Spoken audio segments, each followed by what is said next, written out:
Okay, so panelists, and then if you have had a handout, I've got that on the table here, and we'll make this work.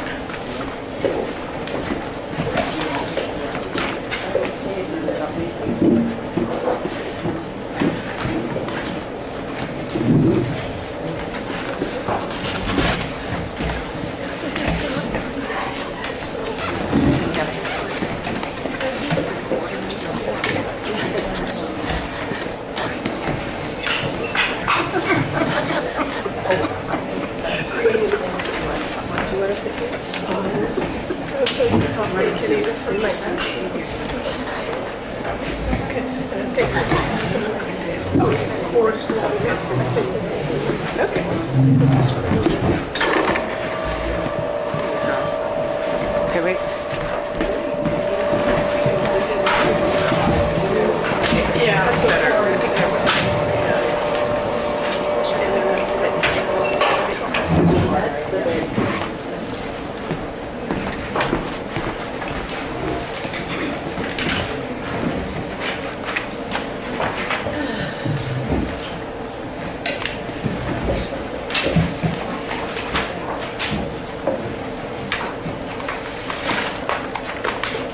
Well, Charles asked to go last, so the first shall be last, the last shall be first, or something.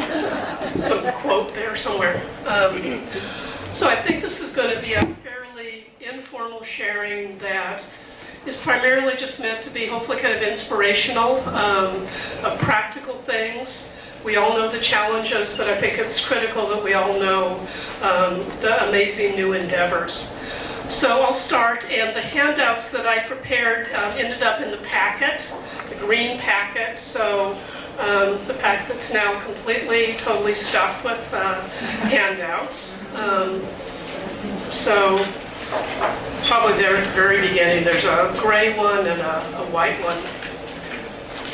So here at St. Gertrude's, we've been kind of blessed or privileged to and, in varying degrees of success and organization. So just kind of briefly, I'll go over some of these. We have had, St. Gertrude's has had a volunteer program since the year 2000. Sisters weren't too sure at the beginning whether or not this was a good idea, but we have come to just rely on volunteers. We have the most amazing people. They are carefully screened. They have to go through a thorough application process with references and an interview. And part of it is because we're so rural that these are volunteers who stay with us, live with us in the monastery. So that makes a difference. That's different than people coming up for an hour from town every day. And one of the things that has been, I think, especially helpful is we have long-term volunteers. We've had different variations on this, but folks that will stay 9 months to a year. And usually then they have kind of either a variety of jobs. It's a way for them to, I think, be steeped in monastic life and also to provide some tremendous service to the monastic community. And a couple of, and this is how you get them hooked, because both Nikki and Joanne, who are here, have done that. And so we got our claws into them, and they just keep doing more and more things. So another, it's not quite a program, but maybe it's more of a phenomenon that we've have found over the years is we have more and more people who are moving to the Cottonwood area in order to be closer connection to the monastery. Some of those are employees who live in the area when they took a job here, but have moved to the Cottonwood area. We've had, several of our oblates who, particularly when they retired, moved from the Puget Sound to Cottonwood area, again, to be closer. We've had long-term volunteers who have been here, who have helped with different ministries. In fact, if you know anybody that would like to help run a bed and breakfast, we got a deal for you. So that's been, again, a tremendous advantage to us. The other thing that we are doing that I think is easily replicable in other places is more committees. We have an advisory ministry, and Kelly, who's our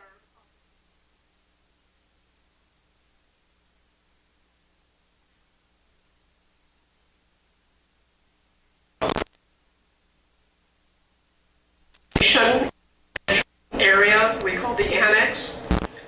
Jeanette's been co-coordinator with me for over 12 years. Her incoming CFO is an oblate. Our bed and breakfast, as I mentioned, has been largely staffed by our oblates. I was thinking about it the other night, and of those of us who have been kind of key coordinators for this symposium, I'm the only professed person on that little informal group. So another thing I'll talk about is we have a number of what I would call formation resources, although after this afternoon that sounds way too important to use that term. These are not just for oblates, but through our Spirit Center, through the retreat ministry here, we have a couple of things that are based in Benedictine spirituality that are open to anybody, but often attract oblates. There's an online retreat on Lectio Divina. You can do it completely online. There are videos, there are assignments, and then reflection questions that people send in and get comments on. And that's 8 sections that people can take as long as they want to do.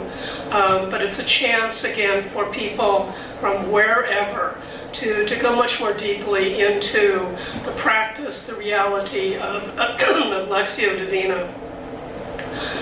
The other program that has been going on for about 6 years now, it's called Living as a Monk in Everyday Life. And it's very intentionally about taking primarily Benedictine, but more broadly monastic spirituality, values, and saying, this isn't just for people that live in a physical monastery. And so they start with a 1 week in-person retreat here at the monastery. And then from then on, every week they get resources, they get online, video, articles. There's a website where they answer reflection questions, and they can then kind of form a virtual community with other people that are doing this same program. They come for a 3-day short retreat in the middle of the program on Martin Luther King weekend, and at the end they come back here for another week-long in-person retreat. And it's designed, because it's about 9 months, to really take people through what does it mean to be a monk? What is that monastic impulse? Through kind of the psychological aspects of really growing in faith. Through how to read the rule, and then finally, hopefully, they understand the concept of their own personal rule of life, and it's very intense. I've had people, get a third of the way through it and say, "I thought we were just going to read some nice articles about Benedictine spirituality." At which point I say, "Did you read the stuff ahead of time?" But I think for people that take it seriously, it can be a very formative program. And the last thing that is in process, we're very much in process. There's a fairly new concept, and I believe started primarily in Europe, called co-housing, which is very simply a group of people will covenant to live in close proximity. It might be a neighborhood, it might be a condo building, for the purpose of forming community.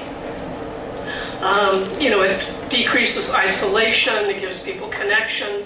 And so what we're working on, experimenting with, is forming a co-housing community of single women here in the midst of our monastery.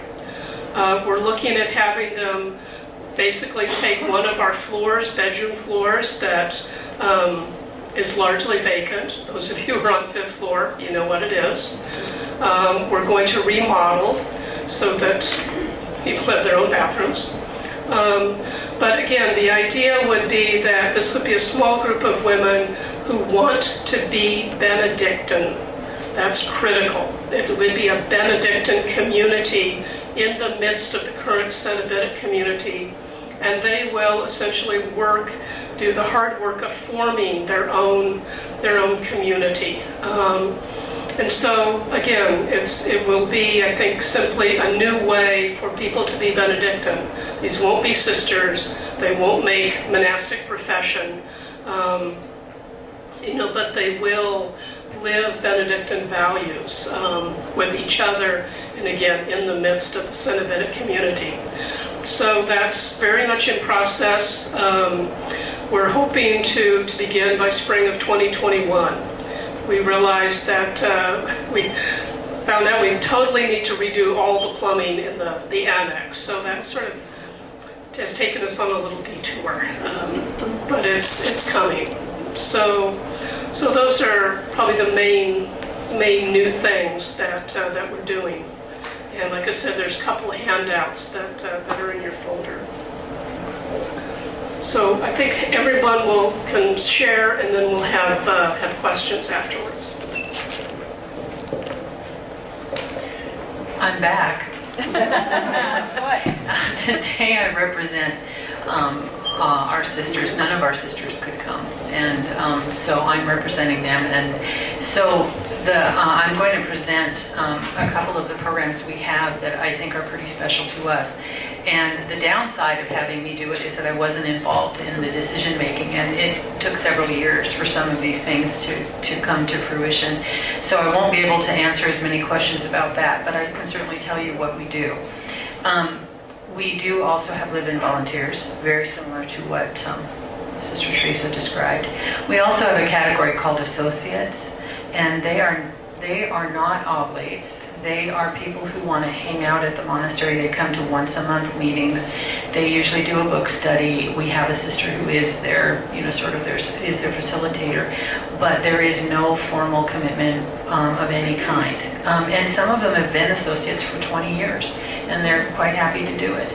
And there are at least one of them I know is a younger woman who is looking at a vocation. So she's been an associate for a few years. So then, of course, we have the oblates. And then we have a category of oblates called affiliate oblates. And this is a category that was created maybe 6-7 years ago. I was an affiliate oblate before I moved in. Liz is an affiliate oblate. And you don't actually have to be an oblate to be an affiliate. We have an affiliate who is not an oblate, but was an associate.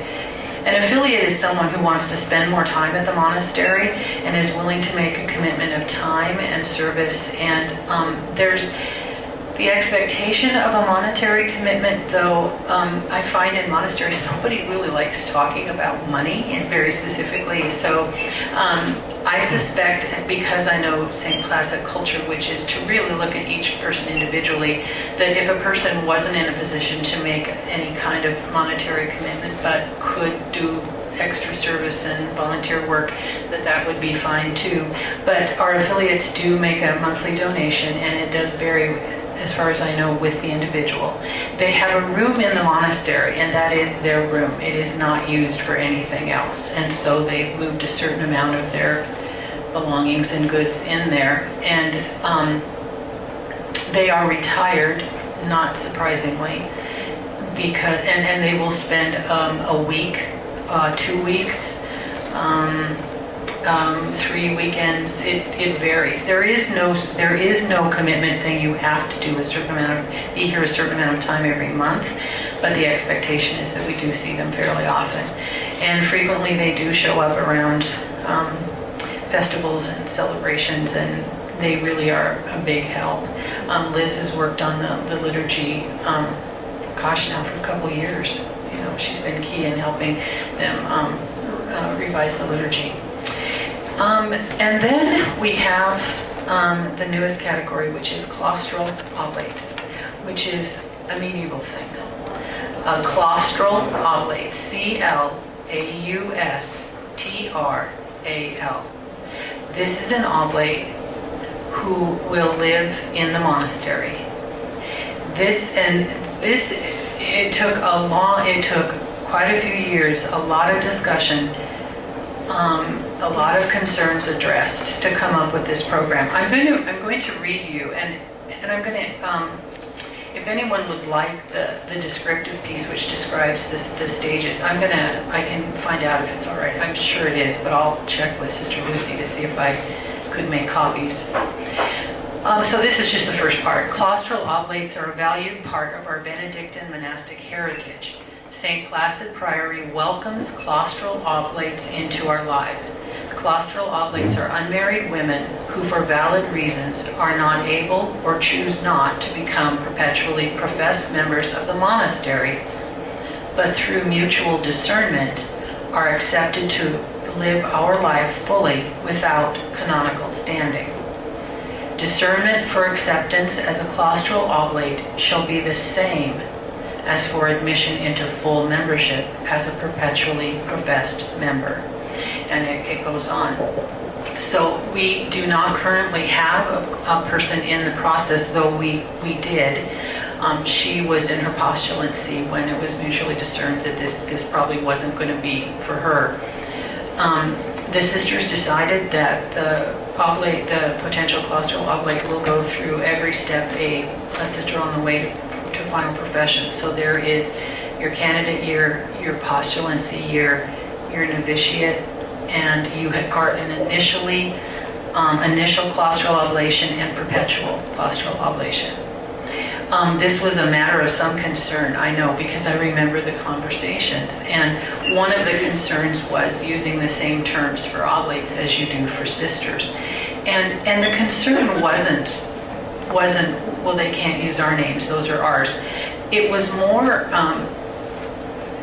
how do we make sure these aren't just people who want to be monks without going through the real process, the real work. And so there was a lot of conversation around the stages, what they're called. And in the end, the sisters said the only way to do this right is if you do the exact same things the sisters do. So for the woman that was a postulant oblate, claustral oblate, she and I were in the class on the Rule of St. Benedict together, a formation class. And had she stayed, she would have gone through all the formation classes that people in formation go through. She had a ritual when she became a postulant very similar to when someone is becoming on their way to profession becomes a postulant. So this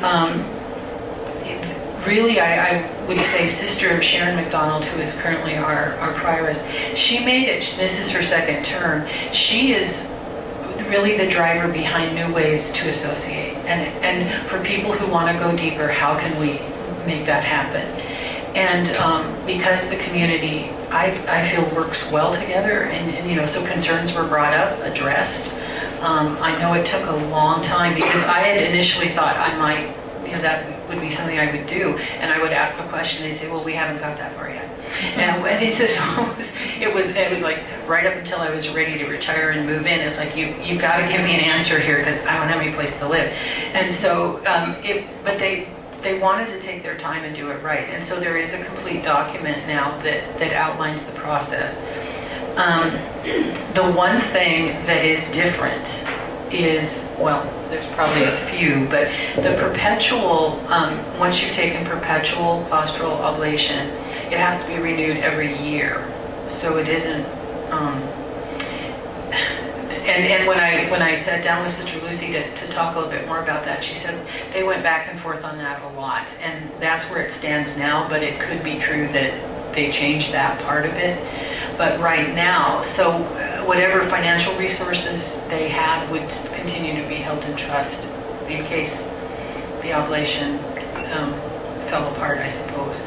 But the expectation would be that they would make that perpetual claustral oblation again every year. So that's a little bit different. We don't have a person right now that has stepped forward to do that. I know that one of the things, there have been some women who have expressed an interest, and what it feels like is they're thinking of the monastery as a nice place to live in retirement, kind of a thing. And where it's like, yeah, I'd love to, have my room, and I'd come out to pray and, maybe go see the grandkids and, kind of a thing. And so I think that as we go on, really emphasizing that you will be a full working part of the community. And when that was made really clear, there was kind of a loss of interest, because that really wasn't. But I'm retired, yeah. And any sister can tell you all about retirement. So it's going to be a special kind of person, I think, that wants to make this commitment, but it is available, and I know the sisters are everyone's on board, and that's the lovely thing about St. Placid is once the decision's made, because everything has been gone through, all the concerns, everything that came up has been dealt with, everyone says, okay, we're on board, bring it on.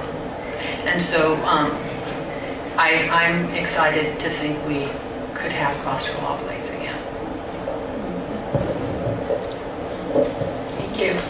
I'm a new face, but a monastery you've heard from before, Holy Wisdom in Madison, Wisconsin. I would say that we have sort of new initiatives to solve old problems, and collectively I've heard all of you have components of what we're doing. I think maybe what we're trying to do is address the full complexity of our oblate needs and to recognize all their individuality, and also trying to build true community. So we're trying to think of the way to do that. I want to talk first of all about how to build community. We don't all know each other. We've got 200, we've come in at different times, we don't even know each other, let alone relate to each other, or support each other's spiritual development. We have little bits and pieces that do that, but not as a total community. So I think what we're trying to do is find ways to connect the whole community, but it may be in small pieces. So we're using the traditional sorts of things. We're trying to, first of all, deal with information flow. And even that is a problem. We have the leadership circles that know a lot, and then we have the oblates that don't know very much unless they're coming to retreats or talking to the leadership people or whatever.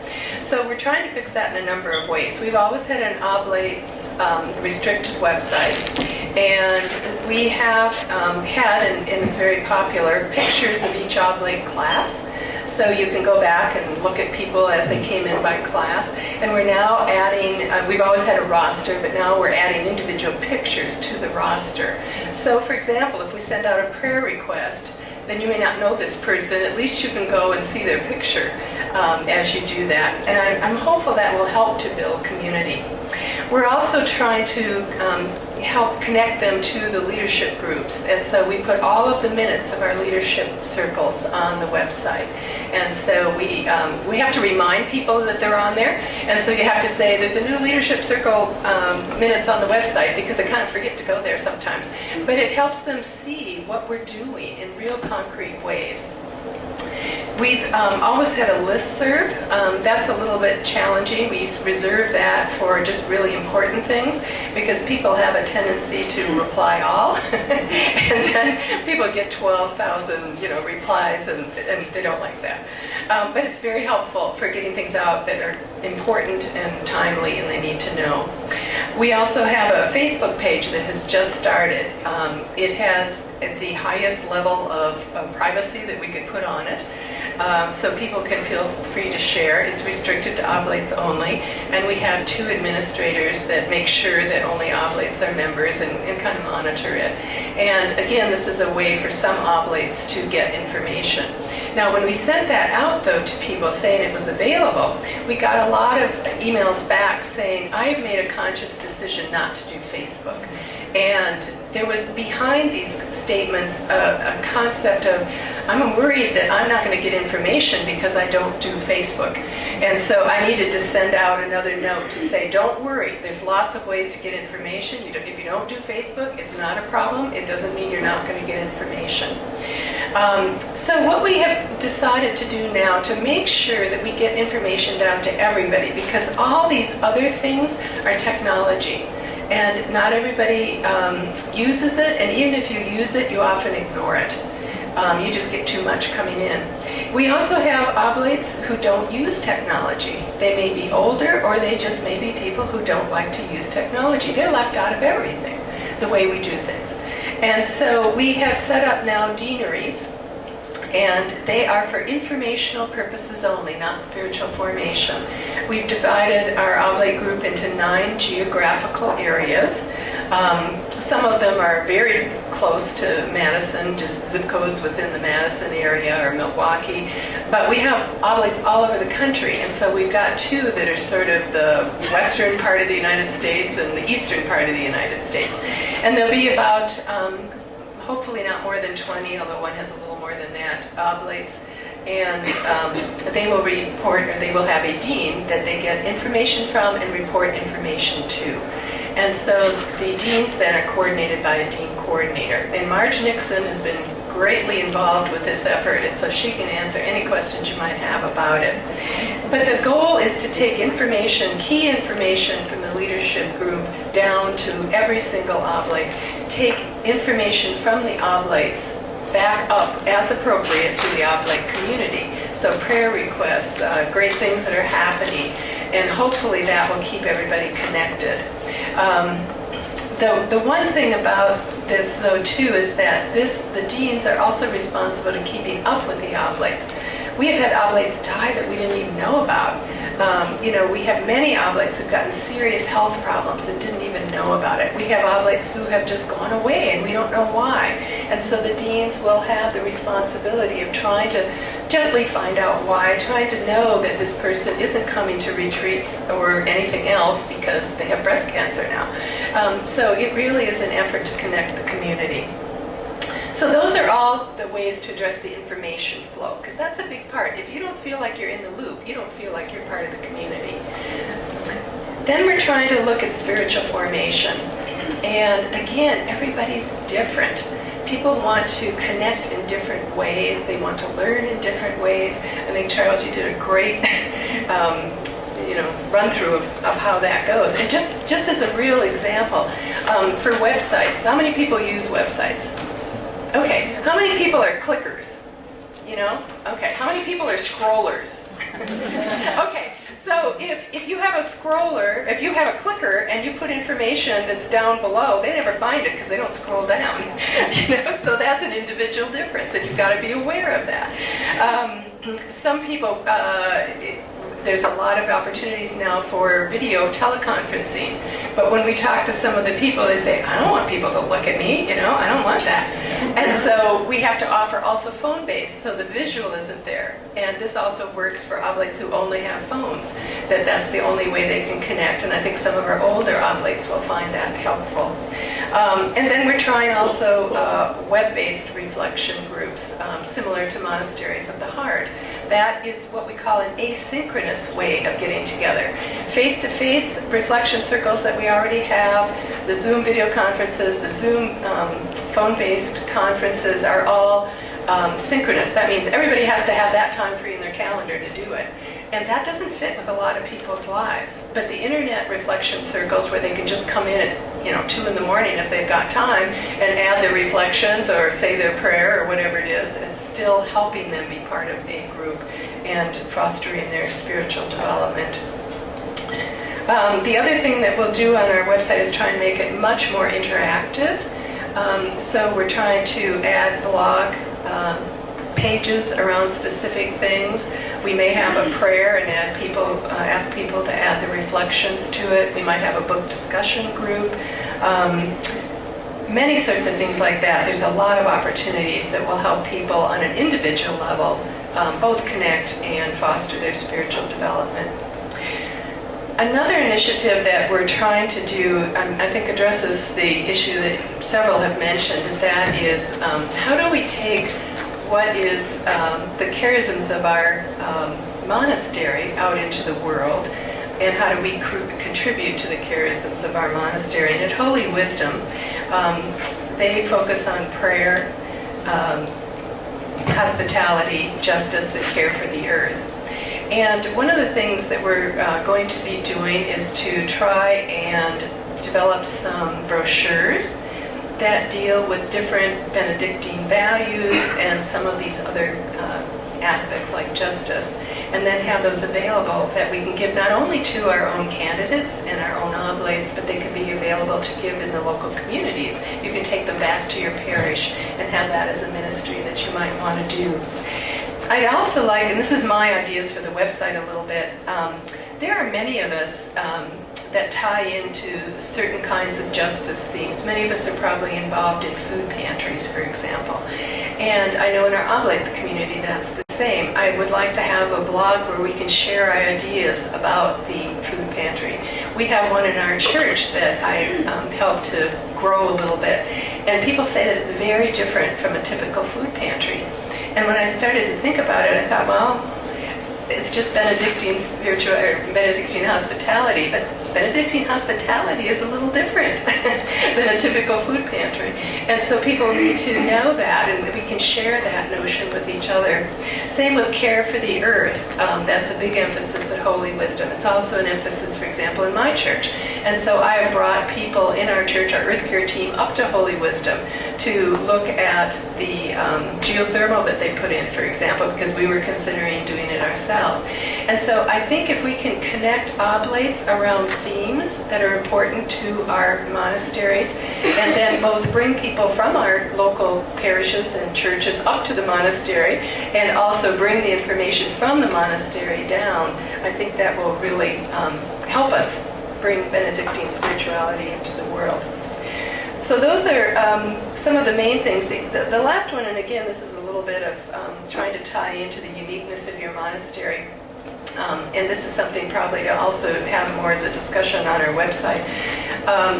We're an ecumenical community, and I'm Presbyterian, for example, and I am now at this stage in my formation interested in trying to think about how the rule of benefit fits well and doesn't fit well with the Presbyterian faith, and what implications that has for formation, for example.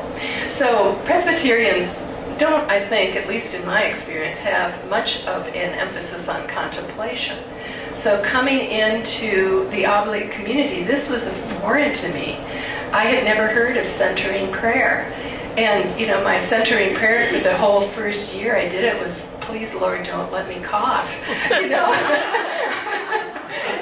It took a while to know what to do, you know, how to get into contemplation, because I had never heard of it before. On the other hand, even though you think of, you know, the sort of top-down structure in monastic communities in some ways, and that the prior or prioress, you know, everyone could look to them. And the Presbyterian faith is just bottom-up, you know. It's like local decision-making, and it goes on up. And yet there's so much commonality in how you deal with differences and what you do between the two faiths. And so I'm very interested in exploring that. And perhaps at Holy Wisdom we had to have more people from other faiths just because we're ecumenical, but I know you all have some too. And so I think together it might help you too know, well, these people of this faith don't quite get this. Or even coming to a Catholic service. I had not been to a lot of Catholic services. And so there are parts of it that you all go off and do, and I'm kind of,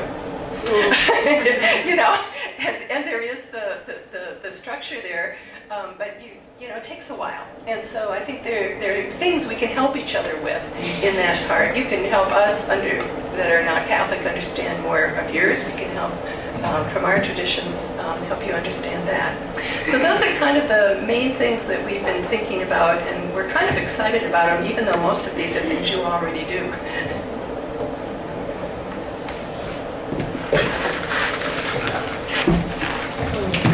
Let's see, our volunteers can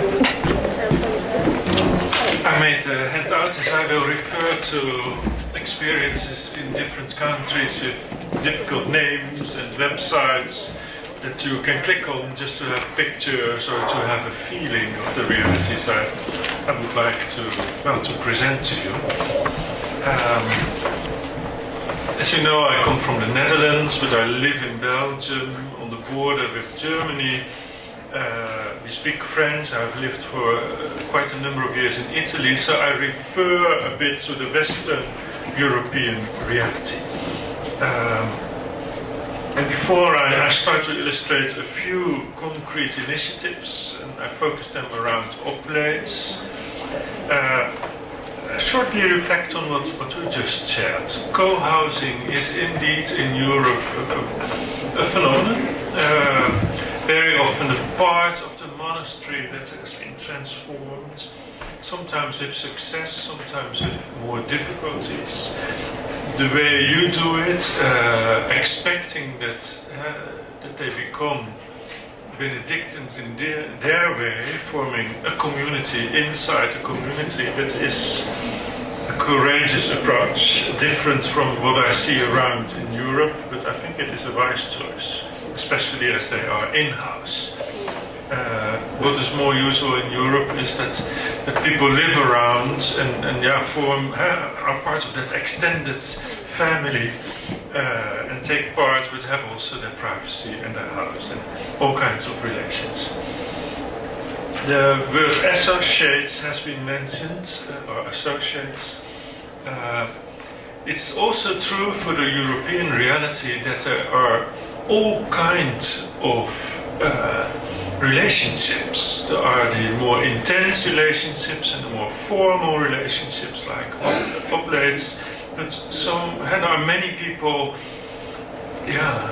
willing to have a lighter form or a different form or an informal form or a freer form or a temporary form of relationship. And so the naming of all these things is a phenomenon you see everywhere, and every community has its own structure for it and its own way of improvising, and the tendency in Europe is, at this moment in my eye, more informal ways of belonging and less strengthening the formal.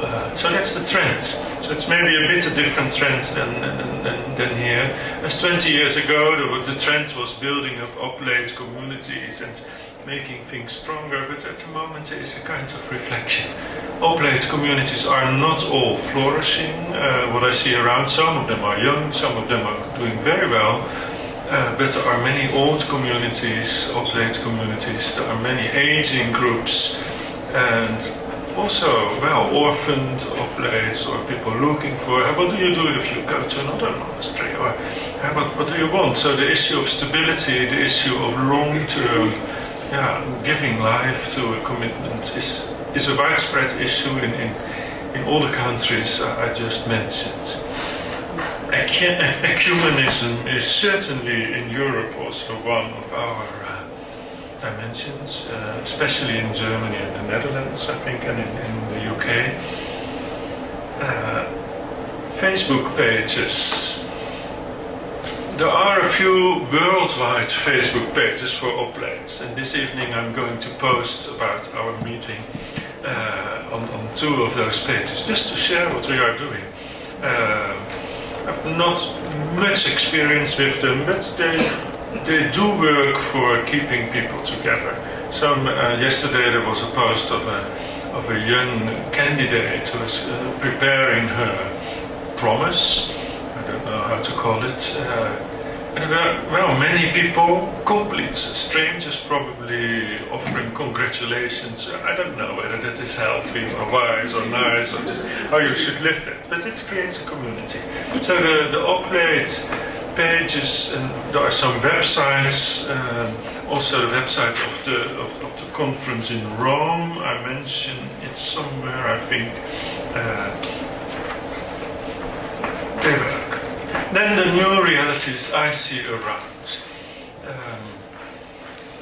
I did not only focus on realities that make us joyful or grateful, but also realities that are ambiguous or that are double. One is that, aging communities hand over their house to new groups, lay communities. And I mentioned two of them that are the most visible in Belgium, in the Netherlands. Val-Dieu, 800 years old, Cistercian community. I was just able to meet the last brother 20 years ago, before he passed away. And there is a group inside with the support of an abbey, Leeuwen, with support of the Bishop of Liège. 2 or 3 oblates in the group, a lay community, ecumenical, international, that keep this building alive. And they do it already since 2001. So with ups and downs, but this is a remarkable, I don't want to call it a performance with continuity. Of course, there are a number of circumstances helpful. There is a brewery, there is a restaurant, it is a tourist site. So there are other stakeholders that are interested. This is an historical site, 800 years old. The bishop is interested because it is an old basilica as well. So there are many reasons to keep this place that is exactly on the language border, on a country border, 3 countries, Germany, the Netherlands, Belgium, to keep this place alive. And oblates play an important role. New Sion, that's the second one, New Sion, Trappist Abbey Cistercian community. The community of 5 brothers founded this abbey that once was the home for more than 100 brothers, too big to keep it. And they moved very symbolically to an island in the north of the Netherlands, starting afresh with a kind of Anglo-Saxon horizon, very small community. And they left their house, very big house, as you can see, woods around, very nice landscape. And well, I've been involved in advising them for a number of years. Also, there is a big community around of volunteers. There are many plans of filling those buildings. The initiative is relatively young, only a few years, even if there are many years of preparation. We will see what it will be. Cistercian order does not have really oblates, but they do have lay members recently, and they are at the heart of this initiative, organizing concerts. Very interesting is that they start a Christian youth monastery, offering young people the monk for a year experience with some coaching. And there are coming quite some people, mostly from Protestant backgrounds. So that is the better recruitment at the moment. They offer hospitality. You could stay. You can offer a room, rent a room for a month or for a week. Nature is a very important thing. So there is a foundation for the buildings. There is a cooperation with the region and the province for the woods and for the land, and this is a massive adventure. I don't know what to think. It's too big probably to be successful, but at least for these years they give life to a place and they build a community, and it is. So these 2 examples of very courageous initiatives. A much smaller initiative is the Oblate School, Slangenburg. It's a Willibrord's Abbey. Small initiative in a certain sense, but very visible with website support. And it is a recruitment channel for Oblates. They offer a 2 years program, not too expensive, but not too cheap. Mandatory presents. Well, if you make it too cheap, she's not interested. So that's clear. It was what I see around it. So this is an abbey with about 150, 200 oblates that sits a bit. It's one of the more flourishing oblate groups. The Oblate School, the longer it exists, the more it is structured, the more the abbot takes it over again as his thing, and the oblates involved, they have to cooperate with this kind of dialectics around it. But it's visible, it works, and it is really a school. We turn the page, and then one of the hopeful initiatives for me personally was also to see the Oblate group in Chevetonje. Chevetonje is a very famous Belgian monastery with a double community, Latin spirituality and Orthodox spirituality. And monks, before they enter, they have to choose in which of the two communities they become a member. But they are one community. There are very beautiful celebrations. Music is fantastic in this monastery, and they are very international. So some of the monks are English, or some of them are German, or Austrian, Russians, of course, Dutch, Belgian, French. They do have a language problem, that's clear. And that's relevant because it also becomes a language problem for the Oblate group. So they invited me last summer to do a day with them, and I had to do it in 3 languages. That was the only way, because there was not one language, which was a lingua franca for the entire group. But what is the hopeful thing? This was a sleeping Oblate group for many years. The kind of Oblates interested, linked at a very big distance, living in Vienna or all over Europe, but not very active. And a few years ago, a new director, one of the monks, gave life to a week program every summer.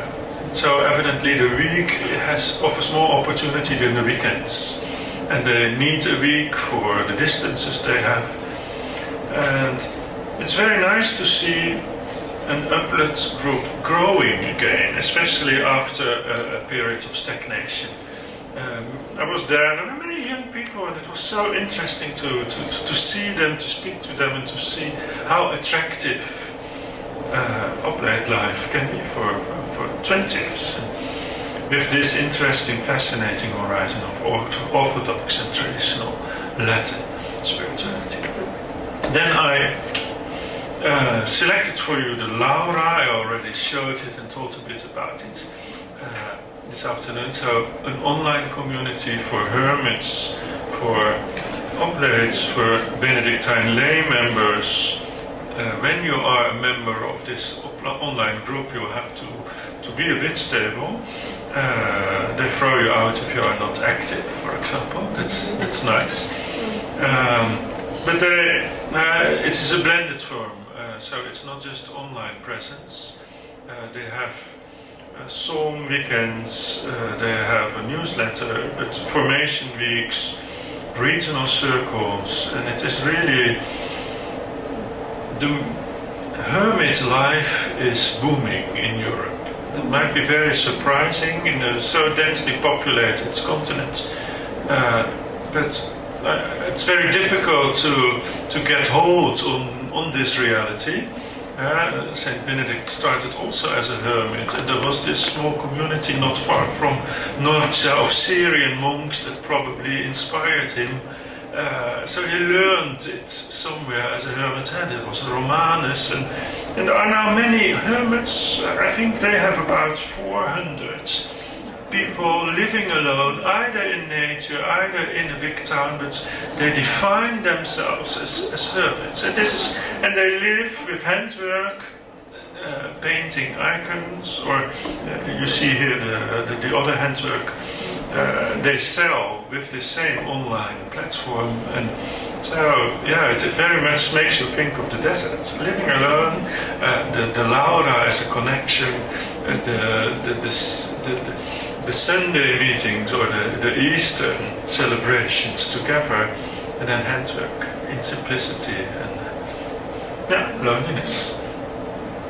Then I wanted to mention two initiatives of two female monasteries, the Fraternité de Hermeton and the Urtebise. They are both in Belgium, French-speaking, small monasteries of 10-15 sisters, but an amazing group of friends around in different ways. The Fraternité, they are structured in such a way that there is one or maybe two sisters with 2 or 3 lay people. They are a Fraternité and they meet twice a month. They have a Bible sharing and it's completely on an equal basis. That's the Fraternité. So very small scale, very intense. So it's not an oblate group, it is not one sister and many lay, no, small groups, and it works. I found it a very stimulating environment when we visited them.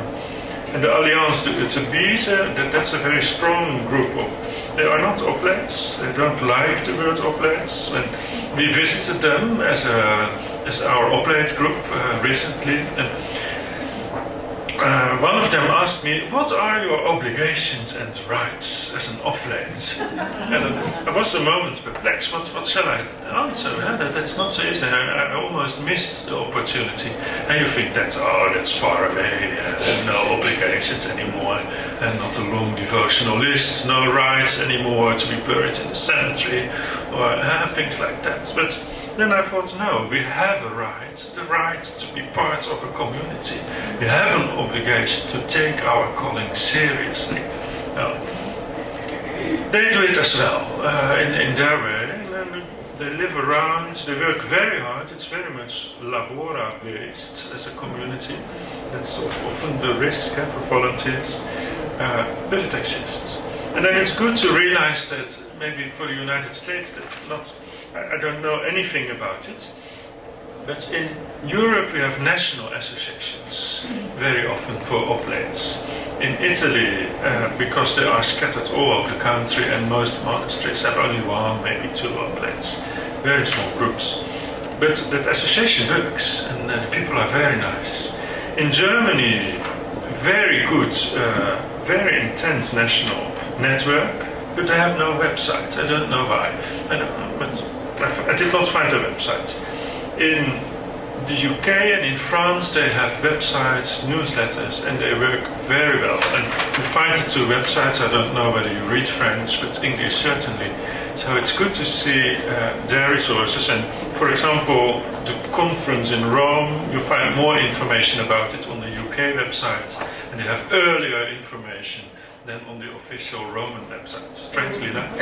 And so that shows something how lively national information can be. So I don't know whether there is much news in the sense that it can be, but the landscape is changing. That is good to realize. And many of the things you describe are happening in Europe as well.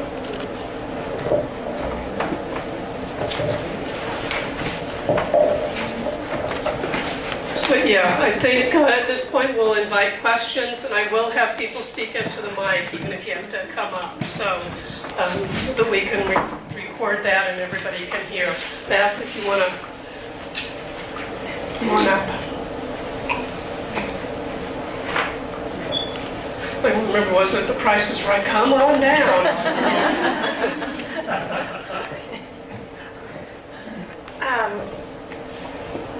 We as individuals all have charisms, our individual charisms, but what Benedictine monasteries have offered to all of us through the ages is the Benedictine charism, which is separate from, different from our individual charisms. And so I'm very curious, and I think that many of our sisters are quite curious. how do these new forms of oblate living or people living in association or communities, how do they how do they pass on? What do they know about the Benedictine charism as separate from just a good spirituality or the Benedictine spirituality? And I don't know, Charles, you talked about the most variety. Can you respond to this, or anyone else?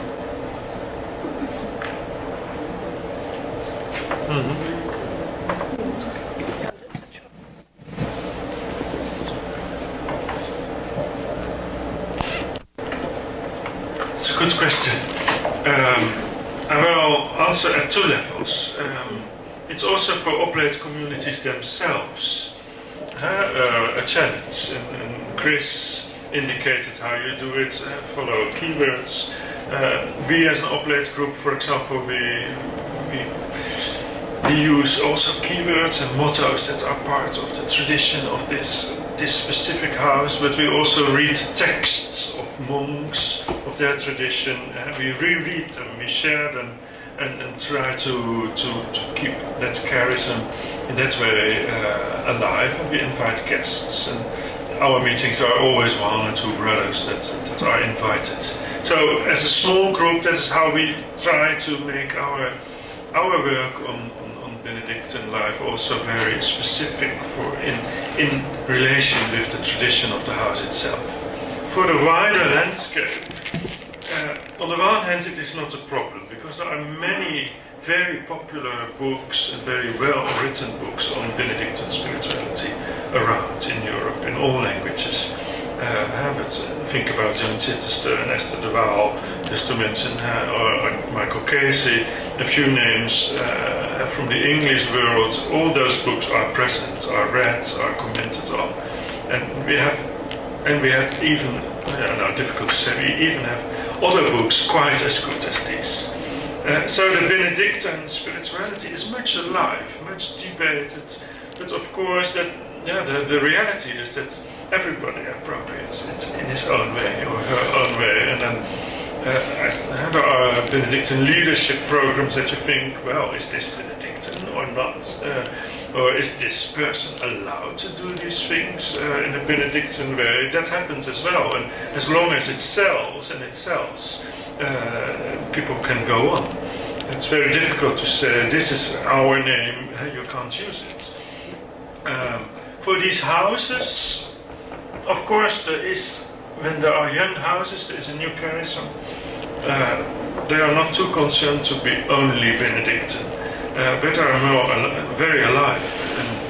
And I don't see many problems arising for the oblate communities in Valdieu in New Sion, for example, when they are singing an Anglican mass in 4 voices. So there are specific elements that are part of their blend. As long as you invite in your house through hospitality also specific courses on the rule, on the psalms, on icons, and then you have the opportunity to feed a kind of climate with Benedictine or more general monastic elements, the desert fathers, desert mothers. Another thing is this monk for a year that is really done by a group of young evangelical charismatic Christians, and we have to see how that works out. But it is a fair place. I can just say briefly that, again, the sisters decided the only way to make sure that whoever came to live as a Claustral Oblate, the only way to make it work was that they go through the same formation. And so when you turn to the pages in the formation book, where it lists these are the qualities we look for in a postulant, these are the qualities we're looking for that someone's ready to be a novice, they inserted the words novice or claustral novice. And so it's an identical list. And I think that is the biggest concern, is we have all these people who are interested in the Benedictine life and associating with us. And the fear, I think, and not even just a fear, just a concern, is will they understand the tradition and what we really are? And so the answer for the Sisters of St. Placid was to say, okay, then they've got the same process as any sister would going through formation.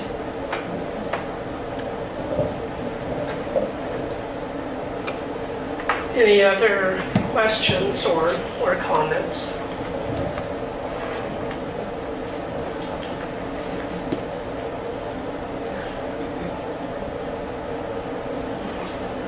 Or a little overwhelmed? Yeah.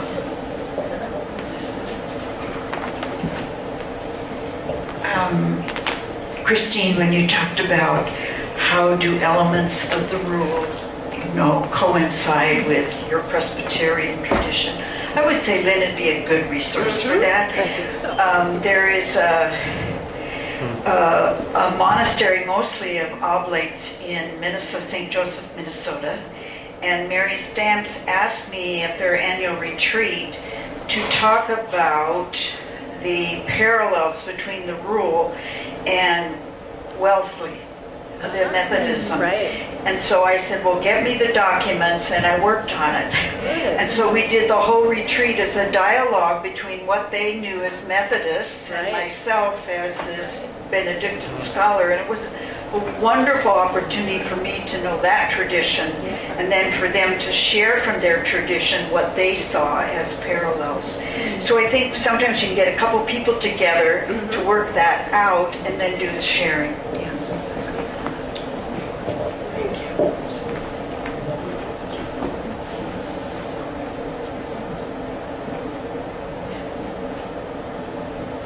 This is your big chance.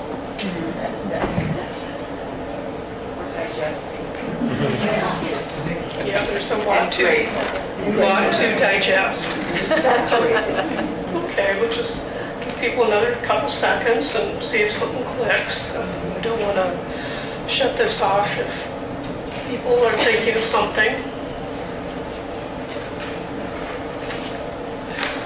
Okay, so let's see, just a couple of practicalities. I'm thinking we have some handouts, and maybe our volunteers could just hand them out, since, Tamara's not in the room. Yeah, Barb, if you could come. Yeah, just one for, I think we have one for each person.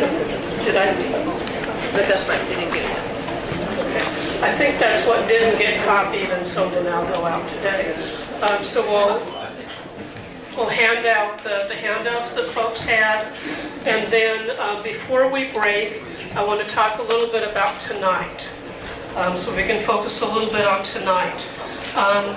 As you can see, I think in your schedule, there are 4 different breakout groups, and these aren't presentations, these are discussions of interest. So if there's a topic that you are interested in, there's not going to be an expert, but you have a chance to get together with other people who are curious about this. So the first breakout session will be what we're calling orphan oblate groups, and that's oblates in particular of monasteries that have closed.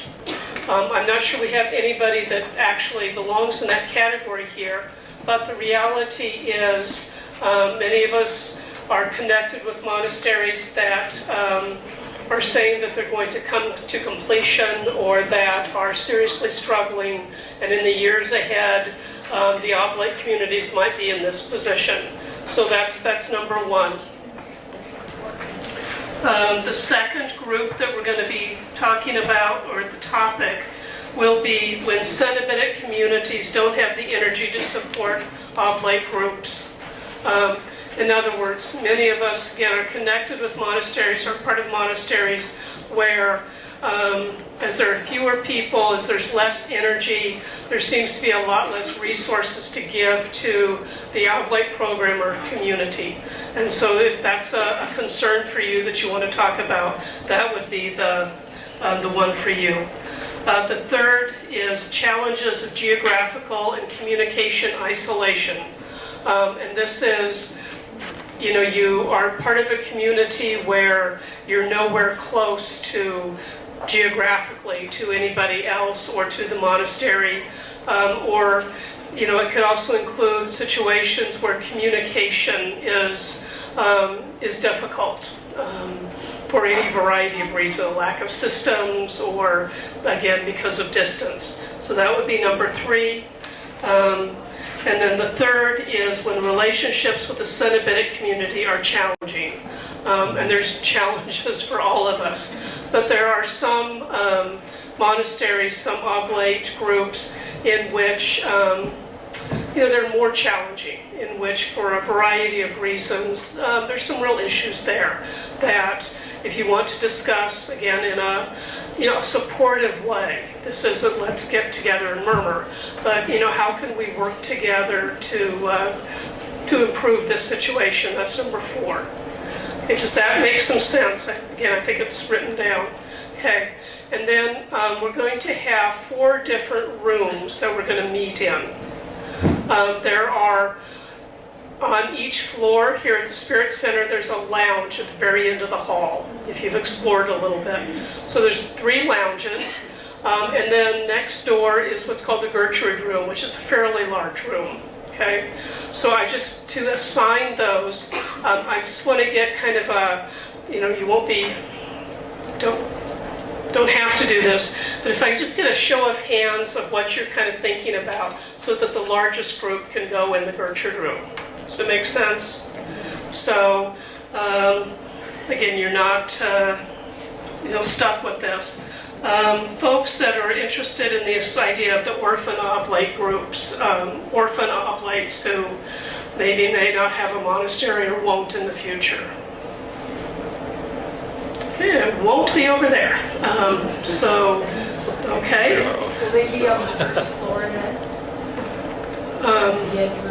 That sounds right, yeah. If you can. So that first group, the orphan oblate groups, will be on the first floor, the lounge, the ground floor, go down. Okay. Second is when Cenobitic communities don't have the energy to support oblate groups.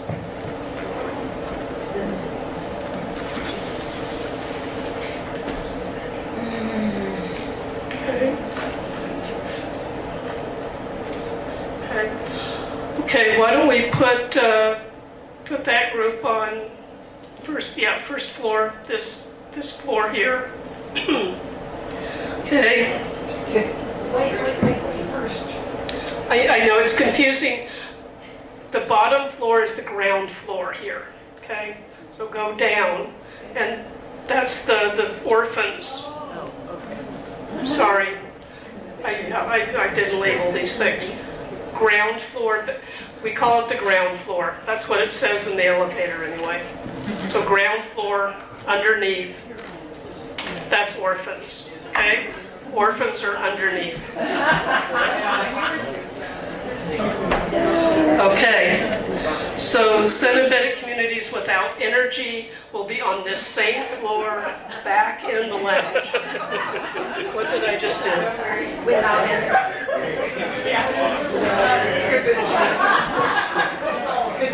I will change group. Yeah, probably me. I won't chair that one because it's too close to home. Okay. The second group we just talked about will be here on this floor. Just go all the way down to the hall to the lounge. Okay. Number 3, challenges of geographical and communication isolation.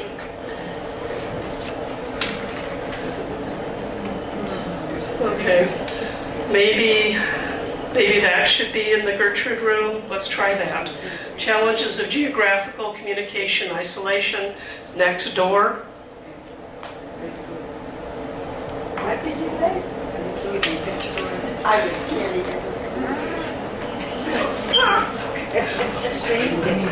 Okay, yeah, it's getting late. Okay, and the number 4, when relationships with a Cenobitic community are challenging.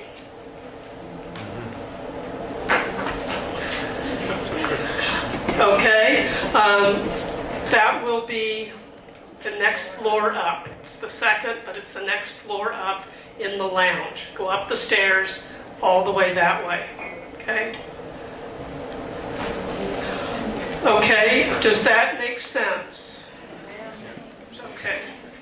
Are there any other questions, comments, housekeeping? And let's start at 6:30. Okay, yeah, I apologize.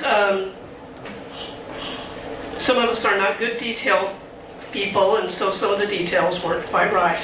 So let's start at 6:30. That way, it'll go as long as it goes, but we could probably all use an early evening. And then tomorrow, we're going to figure out what's happening tomorrow morning. I'm thinking that we will be able to end early.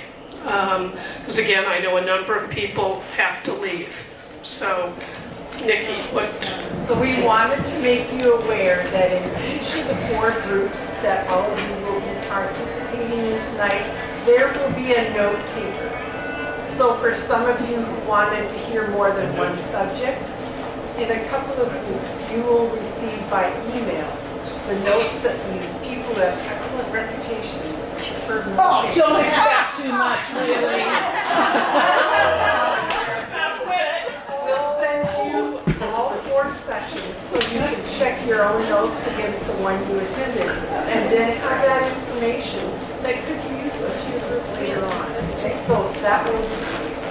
Okay, so there will be notes coming forth. Each group has a note taker.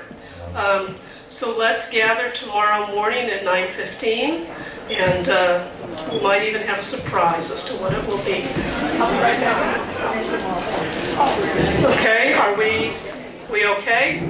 So you get a break, prayers at 5, and you know where you're going to be this evening.